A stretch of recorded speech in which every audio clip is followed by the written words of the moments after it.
Hola oyentes de Radio Sefarad y bienvenidos a este informativo que comentará Jorge. ¿Qué tal? ¿Qué tal, Alejandro? Vamos con los titulares del día. Netanyahu sobrevive al intento de la oposición de disolver el Parlamento.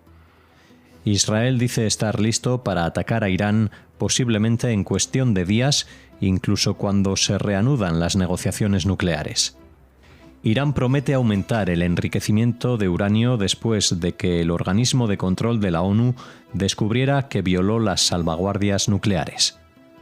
El grupo de ayuda a Gaza afirma que Hamás mató al menos a 5 empleados locales y posiblemente secuestró a otros.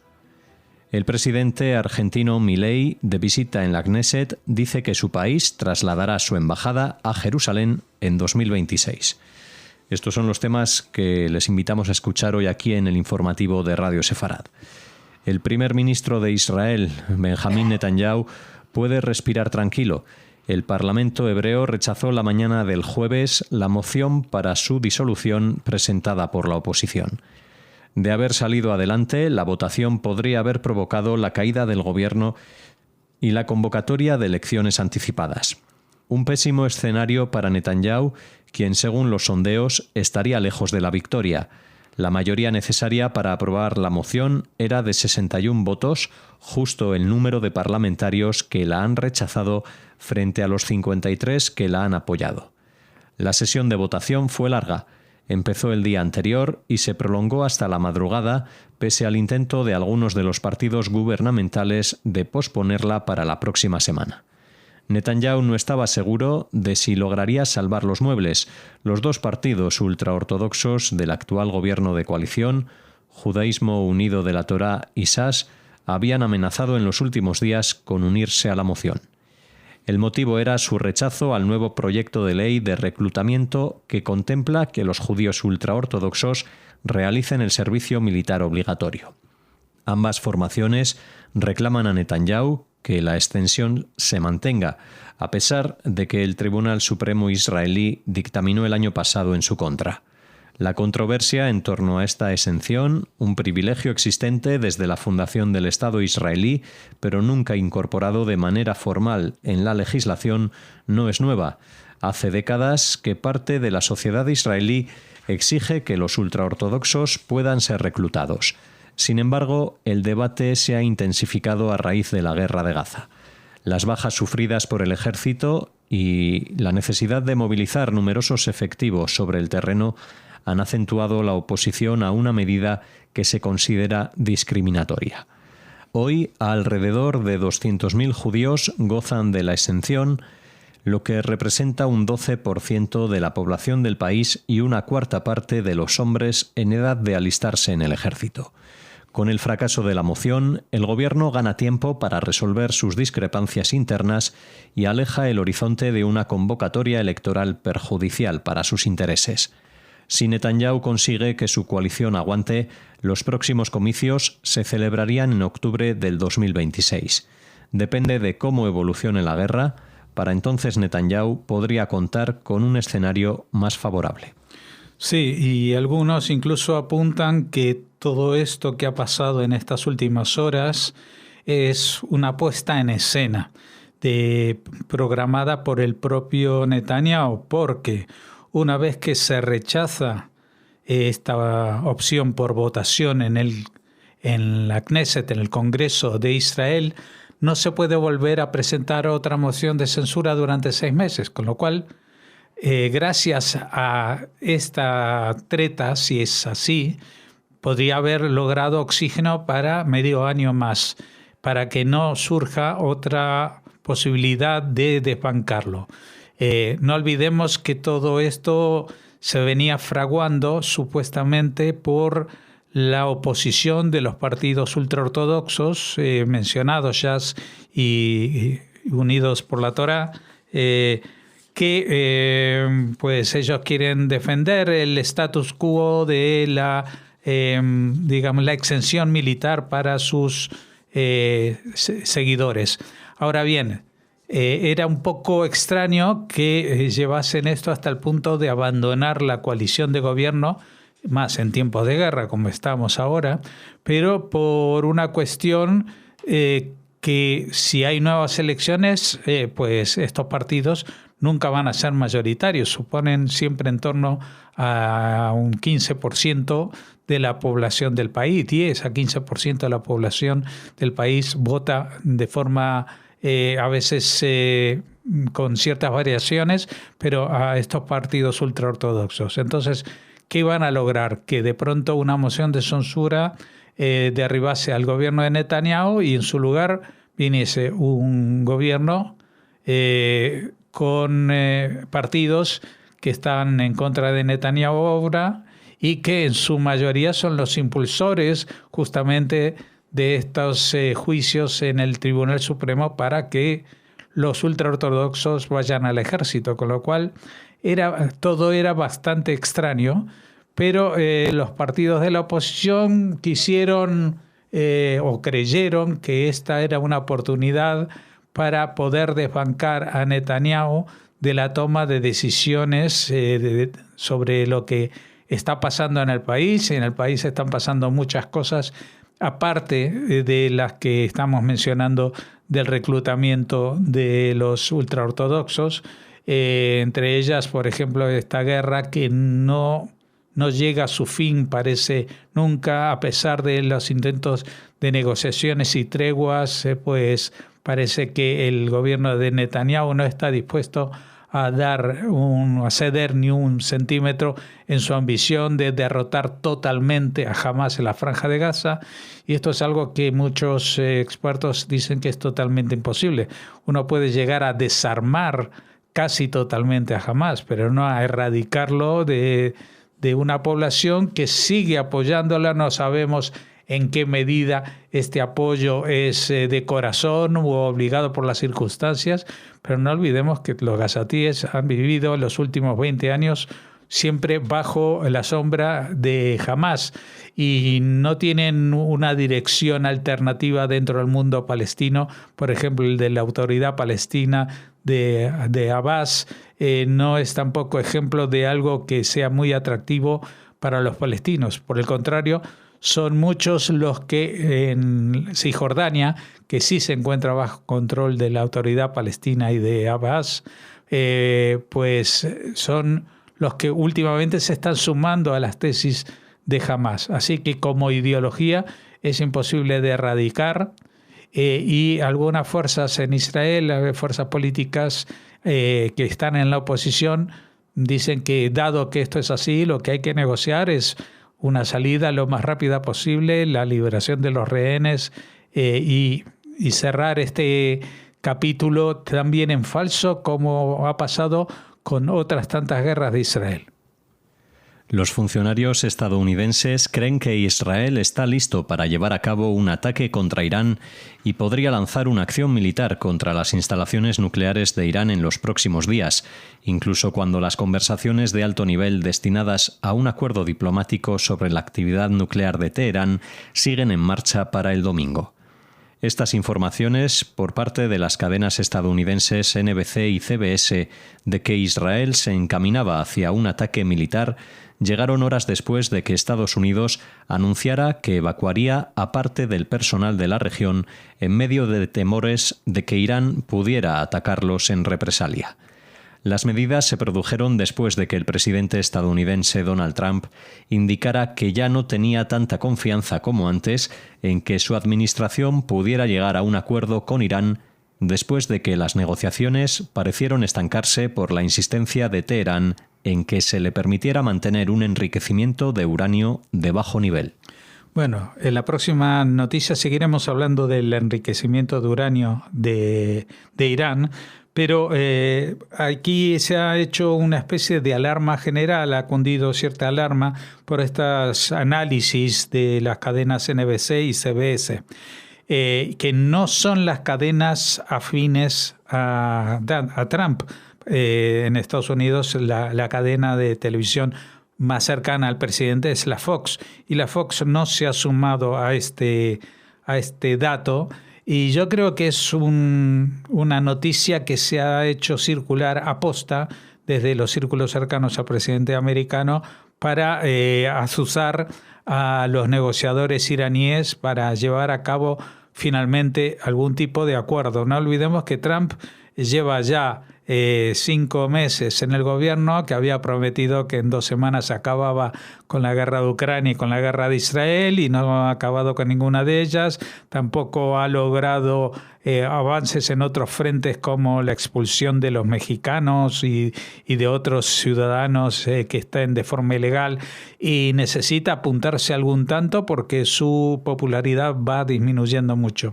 Y digamos que lo que tiene más a mano es la negociación con Irán, porque si bien hubo una negociación, se cerró un trato con los hutíes, pues no son un factor que vaya a pesar en la opinión pública americana.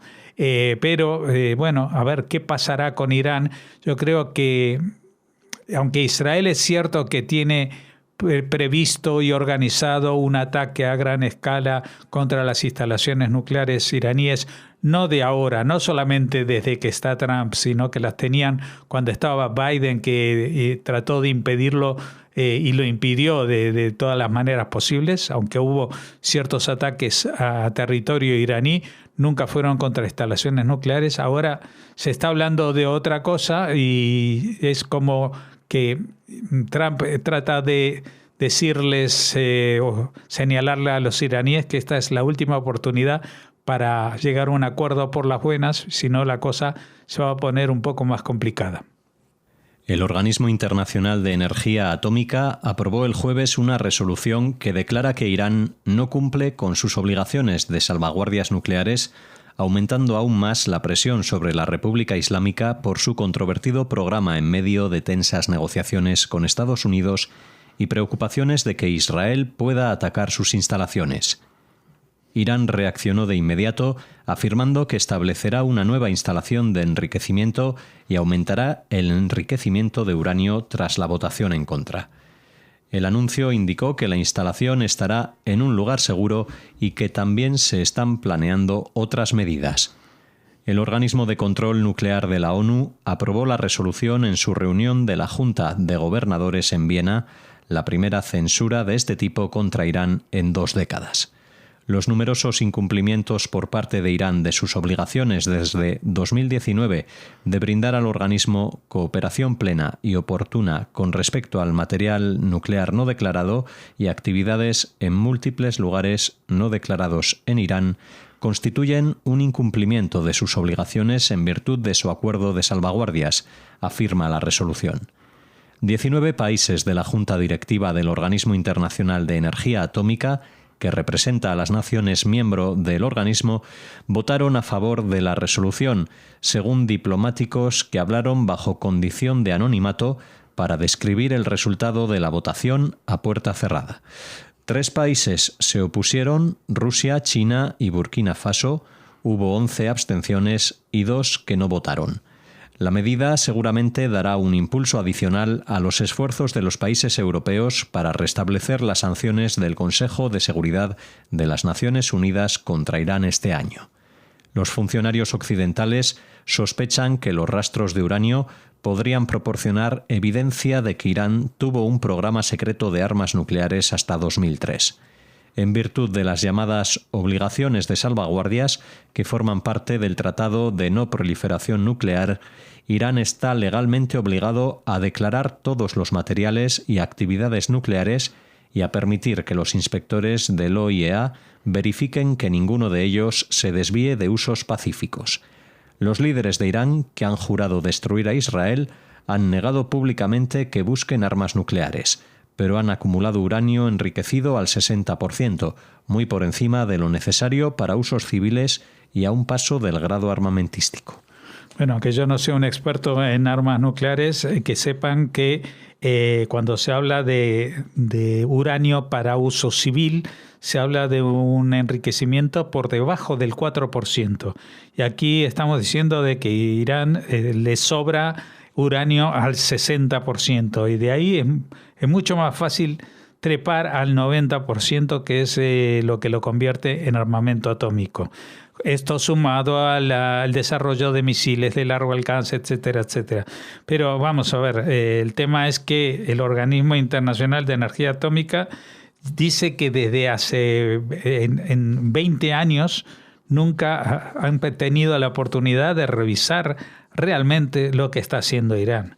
Es decir, que todo este plan de control no ha servido para nada. Todo ese acuerdo que desde el 2015 firmaron por un decenio varios países, entre ellos, por un lado, Rusia y China, 3 países europeos como el Reino Unido, Francia y Alemania, y por otra parte Estados Unidos, del que se retiró durante el primer gobierno de Trump de este acuerdo. Pues ninguno de ellos ha podido verificar a través de este organismo internacional que no están haciendo lo que todo el mundo sabe que están haciendo. Y por eso no dejan que se hagan inspecciones nucleares, porque evidentemente Irán está desarrollando armamento atómico ofensivo que puede ser seguramente el inicio de una debacle en todo el Oriente Medio, porque ya ha dicho Arabia Saudí que cuando se confirme que tienen una bomba, ellos van a comprarse 400 bombas. Total, el dinero no les falta y tampoco les faltarán vendedores para hacerlo. Así que bueno, esto sumado a la noticia anterior, vemos que Irán, que había desaparecido un poquito de las noticias porque sus socios en el círculo de fuego alrededor de Israel lo están pasando mal, tanto Hamas como Hezbollah, los propios hutíes que firman acuerdos con Estados Unidos, las milicias iraquíes que están en horas bajas, y especialmente la pérdida de Siria como un estado títere. Pues esto ha hecho que Irán pues se tenga que recluir en sí misma y demostrar que todavía tiene algún poder ofensivo, porque no olvidemos que toda la filosofía de defensa de Irán se basa en agredir desde países que están más lejos. Es decir, no hay una ofensiva, un desarrollo de un sistema de misiles de defensa potente en Irán, porque ellos saben que tienen a su alrededor un montón de amigos no estatales que los van a defender, pero hoy en día esos amigos están en apuros y por lo tanto se ha quedado sola y por lo tanto se cierra en sí mismo y por lo tanto temen la caída de un régimen que lleva 45 años sometiendo al pueblo iraní. La Fundación Humanitaria de Gaza dijo el miércoles que agentes de Hamas atacaron un autobús que transportaba a su personal local de Gaza, matando al menos a 5, hiriendo a otros y potencialmente tomando a algunos rehenes. El autobús transportaba al personal a uno de los sitios de distribución de ayuda de dicha fundación cerca de Jan Yunis, en el sur de la Franja de Gaza, alrededor de las 10 de la noche del miércoles, cuando fue atacado. El comunicado señaló que dicha organización todavía estaba trabajando para recopilar los hechos sobre lo sucedido y un portavoz no proporcionó de inmediato ninguna evidencia que lo corroborara. Cuentas de redes sociales vinculadas a Hamas publicaron una declaración sobre lo que dijeron fue un ataque del grupo terrorista contra miembros del clan Abu Shabab, respaldado por Israel, en el que 5 personas murieron y 12 más resultaron heridas. No fue posible verificar de inmediato la identidad de los fallecidos. Sin embargo, una página de Facebook del citado clan de Abu Shabab emitió un comunicado negando que sus miembros fueran blanco de Hamas. Hamas ha presionado para que se reanude la distribución de ayuda a través de mecanismos respaldados por la ONU, lo cual, según Israel y Estados Unidos, permitió al grupo terrorista desviar gran parte de la ayuda. Bueno, ya estamos viendo que Hamas, que últimamente estaba muy calladito y metido en sus túneles esperando mejores tiempos, pues ha salido a actuar, pero no contra Israel, porque tienen evidentemente mucho temor, sino contra los clanes que están ayudando a Israel y contra la gente que trabaja para la Fundación Humanitaria de Gaza, que se dedica a distribuir alimentos y otro tipo de enseres como cuestiones medicinales, ¿no? Pero, ¿qué pasa? Que Hamás dice que no, que ellos quieren que vuelva otra vez los mecanismos para distribución de la ayuda de la ONU, que se lo llevaban ellos crudito todo a sus depósitos, y que por otra parte pues están atacando a aquellos que están distribuyendo la ayuda a las personas, a la gente de la Franja de Gaza. Esto yo no entiendo si los gazatíes no lo ven o no lo quieren ver, pero evidentemente se habla incluso de que aparte de todas estas personas que mataron a 5 y hirieron a otros, pues en ese convoy que iba a ayudar a repartir la ayuda, no solamente al parecer iban miembros de este clan que actúa gracias a un armamento de rifles israelíes, sino también los funcionarios de esta ONG, que es la Fundación Humanitaria de Gaza, que se dedican a repartir la comida y los paquetes de ayuda. Es decir, y por otra parte, Hamás luego dice, no, es que Israel cuando reparte esto mata a la gente. Pues resulta que no, que va a ser que no, y que todas las noticias que hemos estado viendo estos días en la televisión y que no muestran imágenes de cuando, según ellos dicen, los israelíes disparan a los palestinos cuando están recibiendo la ayuda humanitaria, sino que simplemente se escuchan los disparos. ¿Y por qué no tienen imágenes? Porque los que hacen los disparos y que sí pueden haber estado siendo filmados son los miembros de Hamás que producen el caos en los repartos para evitar que este mecanismo funcione y la gente deje de ser esclava de Hamás. Así que bueno, aquí tenemos una nueva demostración de cómo la historia que te cuentan, desgraciadamente no tiene nada que ver con la verdad y tiene muchos cómplices incluso en Occidente. El presidente argentino Javier Milei, que se encuentra en una visita de 3 días a Israel, habló en una sesión plenaria especial de la Knesset celebrada en su honor el miércoles, en la que anunció que su país trasladará su embajada del área de Tel Aviv a Jerusalén el próximo año.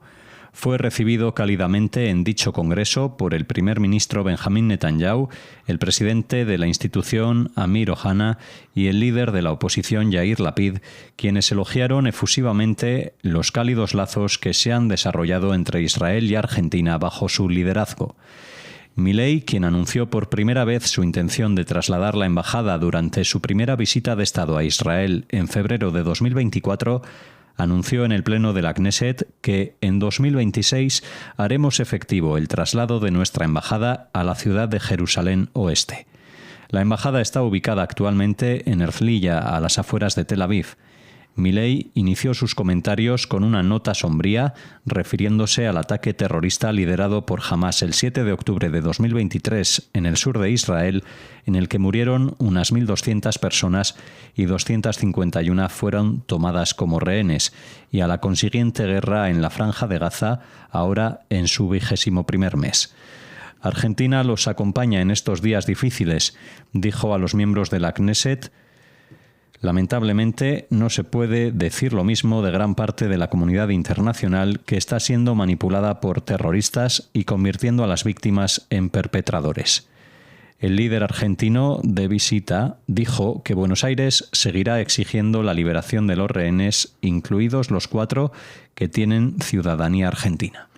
Bueno, este es un reporte más sobre esta visita de un presidente extranjero a Israel, que no es muy abundante en los últimos 2 años desde que se inició la guerra, y que justamente ha cambiado de tono tras las elecciones en Argentina que ganó Javier Milei y que han supuesto un espaldarazo para esta cercanía entre los dos países, que ahora parece incluso va a concretarse en el traslado de la embajada argentina a lo que siempre es y ha sido la capital de Israel, que es Jerusalén, y no Herzliya, ni Tel Aviv, ni los otros sitios en donde están situadas la mayoría de las embajadas. Aquí finalizamos el informativo de Radio Sefarad. Les esperamos en una próxima edición con más noticias la semana próxima.